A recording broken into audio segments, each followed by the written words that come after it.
بسم اللہ الرحمن الرحیم۔ علی تو مدینے میں بھی تھے، دروازہ چلا، پہلو شکستہ ہوا، وہ عزیمت تھی، یہ رخصت ہے۔ وہ جو مکے سے مدینے جاتے ہوئے اظہار قدرت ہے، وہ عظمت کا بیان تھا، عظیمت تھی، رخصت تھی، اور وہ جو اپنی آنکھوں کے سامنے سب کچھ دیکھا، یہ رخصت ہے۔ وہ جلال تھا، یہ جمال ہے۔ وہ اظہار قدرت تھی، یہ صبر ہے۔ کربلا کے میدان میں جب پسر سعد کی آواز مولا حسین تک اور مولا حسین کی آواز پسر سعد تک نہیں جا رہی تھی، شور، لوگوں کے بات کرنے کی آوازیں، جانوروں کے، گھوڑوں کے بولنے ہنہنانے کی آوازیں، جانوروں کے پیروں میں جو پازیبیں بندھی ہوئی تھی، گلے میں گھنٹیاں بندھی ہوئی تھیں، ان کی آوازیں کربلا کے میدان میں گونج رہی تھیں۔ امام نے آواز دے کر کہا، پسر سعد، لوگوں کو خاموش کرواؤ، تمہاری آواز مجھ تک اور میری تم تک آواز نہیں جا رہی۔ اس نے آواز دے کر کہا، سب کو خاموش کرواؤ، میں حسین ابن علی سے بات کر رہا ہوں۔ سب خاموش ہو گئے، مگر جانوروں کی آوازیں بند نہیں ہوئیں۔ تو امام نے کہا، خاموشی نہیں ہوئی، کہنے لگا، یہ جانوروں کی آوازیں ہیں، میرا اختیار انسانوں پر ہے، یہ جانور ہیں۔ امام نے اپنے دست مبارک کو فضا میں بلند کیا، حسین مولا کا ہاتھ جیسی فضا میں بلند ہوا، کربلا کے میدان میں سناٹا طاری ہو گیا۔ جس جانور نے جہاں پیر اٹھایا ہوا تھا وہیں رکا رہ گیا، جو گھنٹی بجتی ہوئی جھومتی ہوئی کہیں گئی تھی وہ وہیں رک گئی، سناٹا طاری ہو گیا۔ رونا اس کا ہے کہ جس حسین نے اشارہ کیا تو جانور خاموش ہو گئے، وہ گھوڑے حسین کے بدن پہ دوڑے کیسے؟ یہ تضاد نہیں ہے، یہ تضاد نہیں ہے کہ وہاں مولا علی بیویوں پہ حملہ کرنے والوں سے جا کے مقابلہ کر رہے ہیں، اور یہاں علی دیکھ رہے ہیں کہ دروازہ جل رہا ہے۔ وہ فضیلتوں کا باب تھا، یہ مصیبتوں کا باب ہے۔ وہ عظمتوں کا باب تھا، یہ رخصتوں کا باب ہے۔ وہ فضیلتوں کا عنوان تھا، یہ آزمائشوں کا باب ہے۔ یہاں امتحان دینا ہے تو پھر امتحان تو ایسے ہی دیا جاتا ہے۔ اللہ کا کام بھی اللہ کا ہے، ہر ایک سے اس کے مزاج کے مطابق امتحان لیتا ہے۔ جب نبی کی رحلت ہونے لگی تو 12 مہر لگی ہوئی دستاویزات جبریل لے کر آئے اور کہا، یا رسول اللہ، یہ آپ کے 12 خلیفاؤں کے حکم نامے ہیں جو اللہ نے بھیجے ہیں۔ مولا علی نے اپنا کھولا، 11 امام حسن کے حوالے کر دیا۔ امام حسن نے اپنا کھولا، باقی امام حسین کے حوالے کر دیا۔ امام حسین نے اپنی دستاویز کھولی، باقی امام سجاد کے حوالے۔ ہر امام اپنی اپنی دستاویز کھول کھول کر اپنی امامت کے امور کو مکمل کرتا رہا۔ یہ حکم الہی کے مطابق امامت لے کے چلے جی۔ جب وہ دستاویزات نبی مولا علی کے حوالے کر رہے تھے تو فرمایا، جبریل نے کہا ہے کہ اللہ نے، جبریل میرے پاس بیٹھے ہیں اور جبریل کہتے ہیں اللہ نے علی کو سلام بھیجا ہے۔ تو جیسے ہی کہا نا نبی نے کہ جبریل نے مجھے کہا ہے کہ اللہ نے یا علی تمہیں سلام بھیجا ہے، تو بے ساختہ مولا علی نے فرمایا، هو السلام ومنہ السلام، وہ خود سلام ہے اور اسی کی طرف سے سلامتیاں ہیں۔ فرمایا، علی، اللہ نے تمہیں پیغام بھیجا ہے کہ تمہارے مزاج میں غیرت مندی بہت ہے۔ علی، میرے بعد تمہاری زوجہ پہ ہاتھ اٹھایا جائے گا، تم تلوار نہیں اٹھاؤ گے، مجھ سے عہد کرو کہ تم تلوار نہیں اٹھاؤ گے۔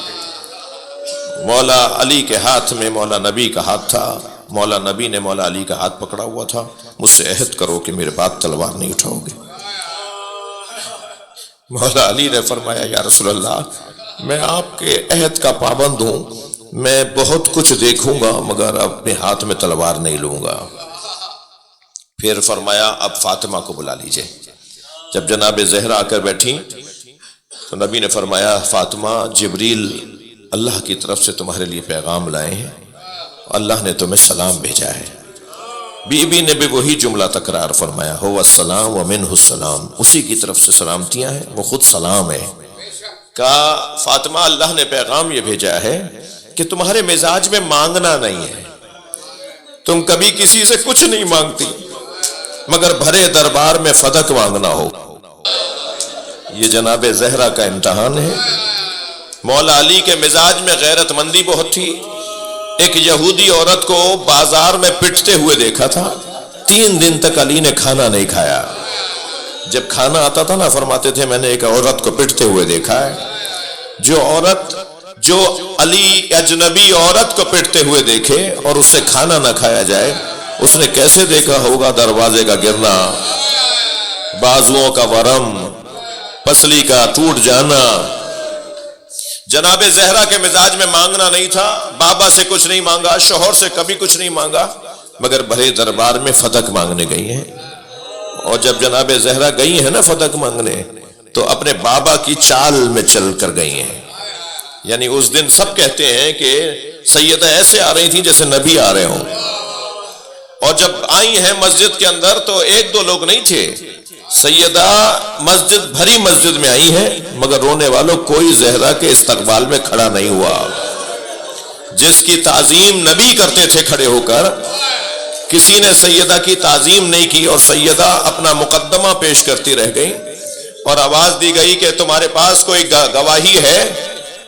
مجھے نہیں معلوم اس مجلس میں سندھی اور سرائکی زبان لوگ کتنے بیٹھے ہیں۔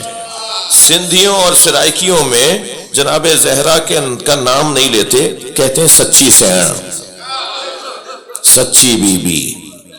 جی جس کا لقب ہی سچی بی بی ہو، اس سے کہا گیا گواہیاں لے کر آؤ۔ میری بی بی فرماتی ہیں اجرکم اللہ، میری بی بی فرماتی ہیں علی افسوس اس پر نہیں ہے کہ کوئی میرے لیے کھڑا نہیں ہوا، افسوس اس لیے ہے مجھے بھرے دربار میں چھٹلایا گیا۔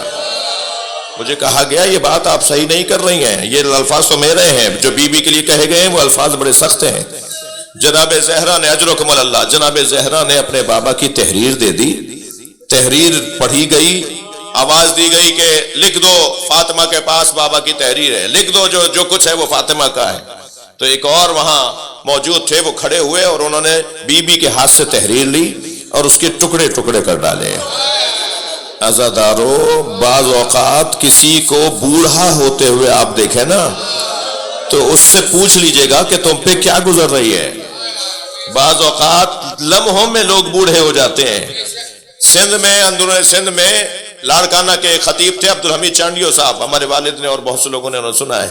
عبدالحمید چانڈیو جب یہ مصائب پڑھتے تھے نا تو جیب سے کاغذ نکالتے تھے، اس کے ٹکڑے ٹکڑے کرتے تھے، ممبر سے نیچے پھینک دیتے تھے، پھر لوگوں سے کہتے تھے کچھ دیر بیٹھے رہو، اتر کے جاتے تھے، ٹکڑے بین کر لا کر ممبر پہ بیٹھتے تھے اور کہتے تھے بتاؤ کتنی دیر لگی۔ روتے ہوئے مجمع سے کہتے تھے بتاؤ کتنی دیر لگی، تو مجمع کہتا تھا چند لمحے لگے ہیں، تو وہ کہتے تھے جنہیں تم چند لمحے کہہ رہے ہو فاطمہ بوڑھی ہو گئی تھی۔ اجرکم اللہ، اجرکم اللہ۔ سیدہ بابا کے ہاتھ کی تحریر کے ٹکڑے اٹھانے میں اجرکم اللہ۔ عزادارو کیا گزری ہے زہرا کی بچی کے ساتھ، 43 کتابیں میں نے دکھائی ہیں کھول کھول کر۔ اتفاق سے وہ گاڑی میں بھی میرے ساتھ 1-2 نسخے اس کے رہتے ہیں کہ کہیں ذکر کروں اور کوئی پوچھ لے اور کہہ جی ہمیں دکھائیے تو ہم اسے دکھا دیں۔ 43 اپنے بھائیوں کی کتابیں دکھائی ہیں جس میں یہ سب کچھ لکھا ہوا ہے جو میں بتا رہا ہوں، اس سے زیادہ لکھا ہوا ہے جو میں بتا رہا ہوں۔ لہٰذا یہ بولنا کہ ایسا کچھ نہیں ہوا، یہ وقت گزر گیا، وہ دور گزر گیا کہ ایسا نہیں ہوا والی بات سنی جائے گی۔ جو کچھ ہوا وہ ہم بیان نہیں کر پاتے۔ ایک ڈاکٹر دوست مجھ سے کہنے لگے، میرے ایک ڈاکٹر دوست کہنے لگے مولانا میری زوجہ کے ساتھ شدید اختلاف چل رہا تھا، تکرار ہو رہی تھی، میری زوجہ نے پھر ایک بات کر دی اور میں نے غصے میں انہیں تماچا مار دیا۔ 3 دن کے بعد مجھے احساس ہوا کہ مجھے بیوی کو مارنا نہیں چاہیے تھا۔ کہتے ہیں میں نے اپنی بیوی سے معافی مانگی، مجھے معاف کر دو میں نے تمہیں مارا۔ تو میری بیوی مجھ سے کہنے لگی آئندہ کبھی ایسا ہو غصے پہ قابو نہ پا رہے ہوں تو اتنا ضرور خیال کیجئے گا ہمارے بچوں کے سامنے نہ ماریے گا۔ جب آپ مار رہے تھے ہماری بیٹی دیکھ رہی تھی اور وہ 3 دن سے بخار میں ہے اور بس ایک ہی جملہ کہتی ہے ہم آپ کو بابا نے مارا، اما آپ کو بابا نے مارا، میں رونے والے مجمع سے سوال کرتا ہوں، جب جناب زہرا پہ ہاتھ اٹھ رہا تھا، جلتا ہوا دروازہ گر رہا تھا، اس وقت حسنین کہاں تھے؟ جناب زینب کہاں تھی؟ اجرکم اللہ۔ سنیں گے عزیزانو، امام حسن مدینے کی ایک گلی سے نہیں گزرتے تھے، وہ گلی آتی تھی رستہ بدل دیتے تھے۔ ایک چاہنے والے نے پوچھا، مولا میں نے محسوس کیا آپ اس گلی میں نہیں آتے۔